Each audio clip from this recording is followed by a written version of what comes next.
My son woke up crying. He never cries. 12 years old. Quiet. Like me. He stood by my bed, clutching his forehead, whispering, "Daddy, my head hurts." I sat up fast. It wasn't the pain in his voice. It was the red streak trailing from his nose, the dark spot on his shirt. I rushed him to the bathroom.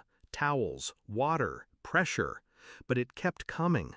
Then I saw it. On his pillow, blood. Not a speck, not a nosebleed, a stain. Circular, soaked, wrong. A father knows something was wrong.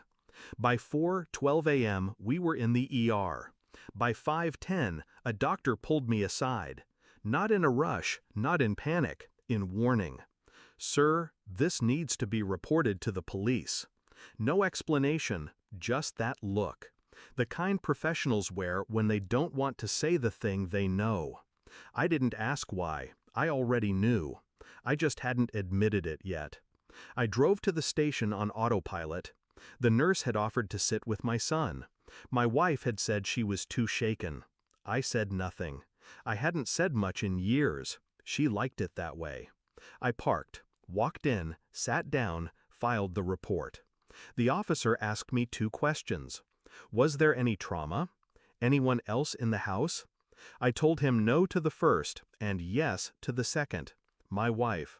She was always home, always awake before me, always said she liked mornings, said she liked to watch our son sleep, said it like it was sweet, but now it felt wrong. I remembered the way she brushed past me last week, how she pulled her hand back like I was cold steel, how she looked when she thought I wasn't looking. There's a distance you can feel before it's measured, a kind of silence that isn't empty, just planned. I thanked the officer, walked out, didn't drive home. I sat in the car and stared at my hands. They weren't shaking, not because I wasn't angry, but because I already knew what I had to do. I started small, pediatric files, accessed through the clinic's patient portal. Too many ER visits over the last year, all brushed off, accidents, clumsiness, always when I was away. But my son wasn't clumsy. He was careful, like me. I asked him questions, gentle, casual. "You remember bumping your head? Ever fall off the bed?" He shrugged, eyes down. Didn't lie, just didn't answer. I checked the security cams in the hallway, the ones she didn't know I had set up. Nothing recent, but 3 weeks ago, 2:17 a.m., she walked into his room, stayed 23 minutes, no reason, no blanket, no glass of water, just stood beside his bed, watched, then leaned down. I paused the footage there.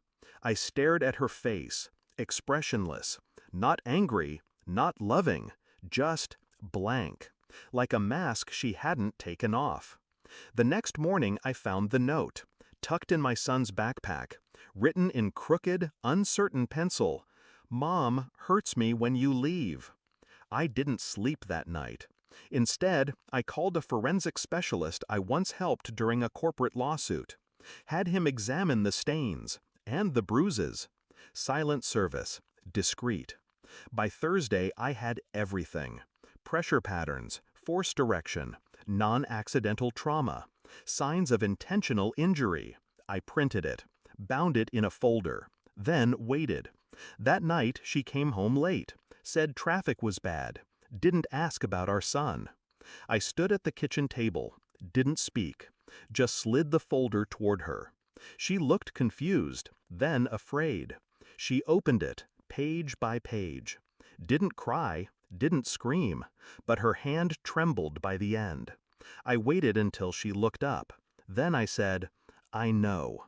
She started talking. Excuses, childhood trauma, stress, words meant to soften, to redirect. I didn't flinch, didn't blink, just stared at her like she was a stranger in my house, which she was. Finally, she whispered, "What are you going to do?"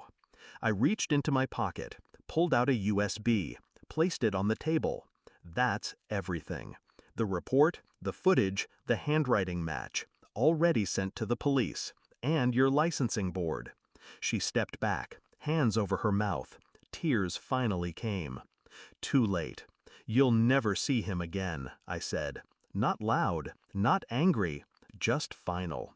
Then I picked up the folder and walked out, with my son waiting in the car. That night, I watched him sleep, not to check on him, to remember who I was doing this for. The fear was gone from his face. No flinches, no curled fists, just breathing, steady, safe. I didn't cry. Not for her, not for what it cost. Some stains never come out, but they remind you what's real and what never was. She took his childhood. I took her future.